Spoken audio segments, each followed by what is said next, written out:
Paolo Avellino, non-showbiz partner ang gusto. Isa ang pinag-uusap ang aktor na si Paolo Avellino sa mga cast ng pelikulang Elevator kung saan gaganap siya bilang isang OFW. Makakasama naman ni Paolo Avellino sa nasabing pelikula ang iba pang malalaking stars na kinabibilangan ni Kylie Verzosa, Chai Fanacier, Sean Lim, Shrek Bargava, Shahid Nazir, Rishi Vadravo at Ami Cheng. Labis namang nasiyahan si Paolo Avellino sa kanyang pagganap sa pelikulang Elevator. Sa naganap na MediaCon para sa pelikulang Elevator, inilahad ni Paolo Avellino na para sa kanya ay isang inspirational film ang nasabing pelikula kung saan makikita ang totoong buhay ng mga OFW. Inilahad din ni Paolo Avellino na talagang ginawa niya ang kanyang best para maging organic ang kanyang pagganap sa kanyang role. Gusto umano niyang maging maayos ang representation niya sa mga kababayan natin na nagtatrabaho sa ibang bansa malayo sa kanilang mga mahal sa buhay. Sa kabilang banda,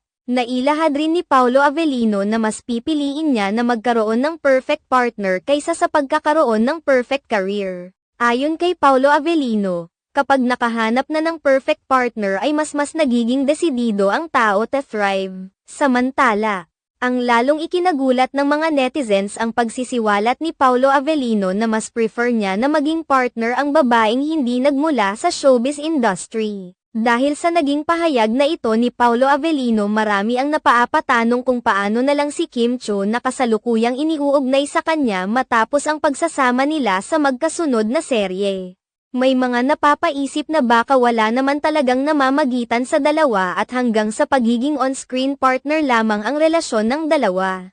May mga naghinala pa na ipinapalabas lamang nina Kim Cho at Paolo Avellino na magkalapit para suportahan ng maraming mga netizens ang kanilang tambalan. Sa kabilang banda, kaagad naman dumipensa ang mga fans ng Kim Pao at inilahad nilang may kakaibang talaga sa tinginan ng dalawa na hindi naman makikita sa ibang magka-love team.